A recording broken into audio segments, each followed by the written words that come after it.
My name is Tom Hyland and we're here in Dili, the capital of East Timor. I'd never heard of East Timor prior to the screening on television of a documentary film called Cold Blood, The Massacre of East Timor. And it was about the massacre in a cemetery, which was the first time that a Western journalist managed to penetrate the island and be present when one of these dreadful massacres took place. What was special about the massacre of Santa Cruz, or the Dili massacre as it's become known, is there were many other massacres that took place like that one, but this was the first time the killing of large numbers of young Timorese was caught on a TV camera. The footage was smuggled out of East Timor and it proved to the world that what the Timorese were saying, that they were being slowly eliminated by the forces of the military of Indonesia, who had invaded in 1975, that there was a certain reason that what they were saying should be investigated. This is the Santa Cruz Cemetery in Dili, East Timor. On the 28th of October 1991, a young man had been killed by Indonesian troops not very far from here. 12 days later, on the 12th of November, a procession and also a protest at the killing of Sebastian Gomez, the young man, took place to this cemetery. So people assembled here and they unfurled banners calling for the liberation and the freedom of East Timor. And during that demonstration or protest, 2 battalions of Indonesian soldiers arrived at the far end of the cemetery. It's very important to understand that there was no provocation of the Indonesian troops. They just jumped down from the vehicles and blasted the crowd. We know that somewhere around 250 people were killed inside the cemetery, and maybe up to 200 more were killed when they were taken to the military hospital. As I said before, there were many massacres like the Santa Cruz massacre, but what marked this different from the other one, this was the only massacre in Timor-Leste that was ever filmed by a journalist.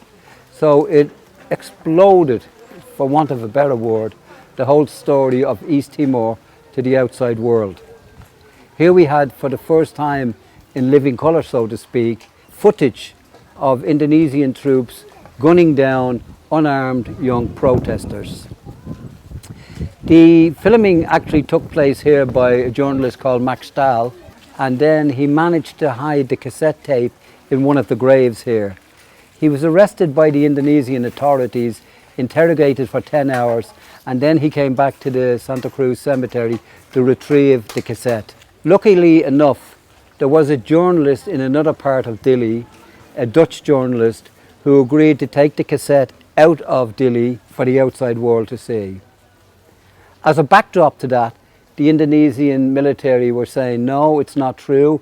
There was an incident at the cemetery, perhaps 1 or 2 people were killed. They upped the numbers after they heard that there was some sort of video that had been filmed at the cemetery. A lot of pressure then came on Indonesia over its policy in East Timor. In fact, in the crypt here quite close to us, there were scores of young Timorese who took refuge here. The soldiers were among the headstones and firing into the crypt. It was not a good day in terms of human rights, but it was the first day that East Timor hit the international news headlines, and solidarity and support for East Timor came from many quarters, came from Ireland, the UK, the United States, Australia, Portugal, everywhere, in fact Japan.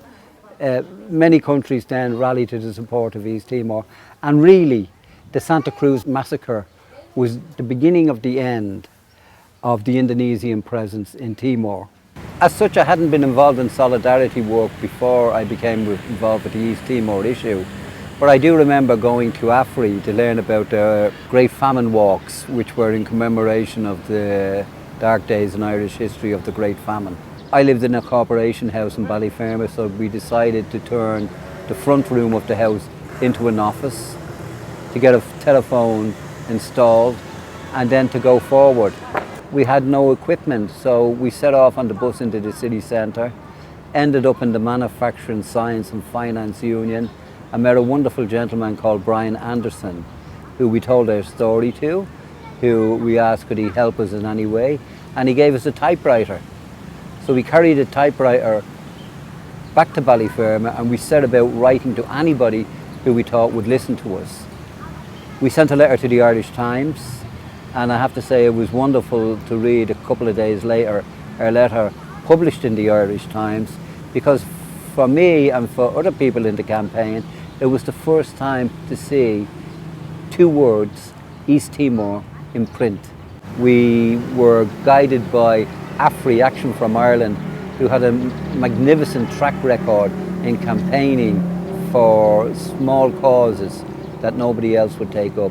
We also got a lot of support from organisations like Trócaire, like Concern, and I have to say our own Irish Department of Foreign Affairs opened their doors to us, and the ministers, the deputies from all political parties supported what we were about, and that was a great start to the campaign, I have to say. I started out quite crazily going out to RTE in the morning and hoping to see some of the radio or television stars and meeting them in the car park and explaining what we were about. We were quite lucky in the first piece of media coverage, which was by RTE News, in fact, that they contacted us and they did a 3-minute news item about us. Then very quickly the Gay Burn programme followed on from that, and we got a 20-minute segment on the Gay Burn show when Joe Duffy came out to the house to interview all of us involved in the campaign.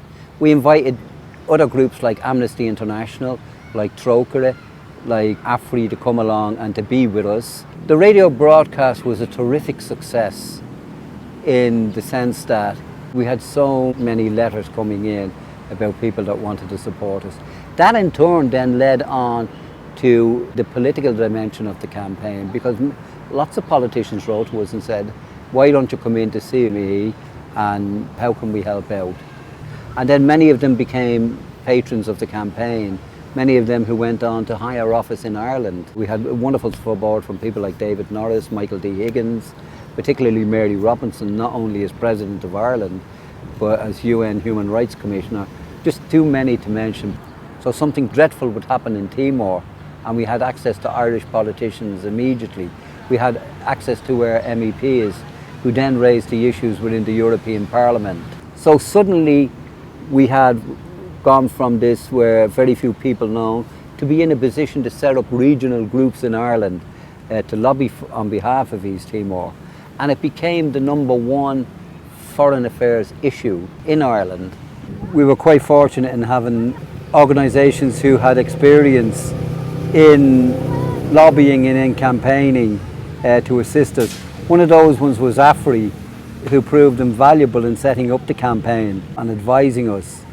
And not only that, I think it would be fair to say that Afri opened up many doors to us, including recruiting Archbishop Desmond Tutu to be a patron of the campaign, and also giving us the contacts that we needed in South Africa with the African National Congress and people like Michael Lapsley, who not only campaigned on behalf of a free and democratic East Timor, but then post-independence, the contact was then set up for South Africa and Timor.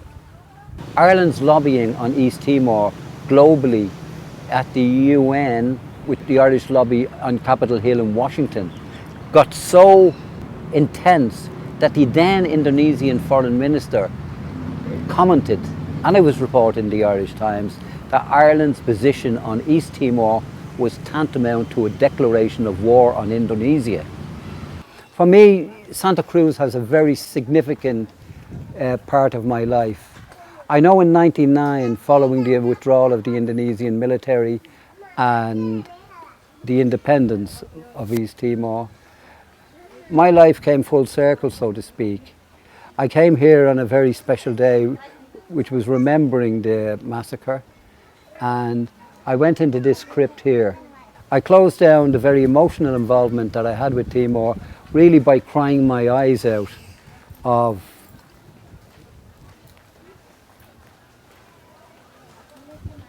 what had happened here over the years.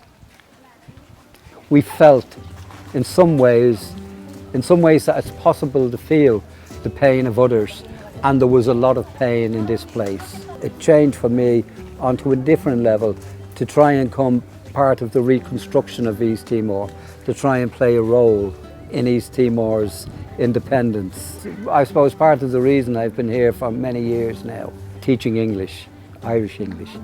It's a life I very much enjoy. It's a wonderful life to be invited to be part of another nation. As they're making history, they want to be part of the international community. So they've set about reconstructing the nation. And it's to their great credit that they've achieved so much up to now.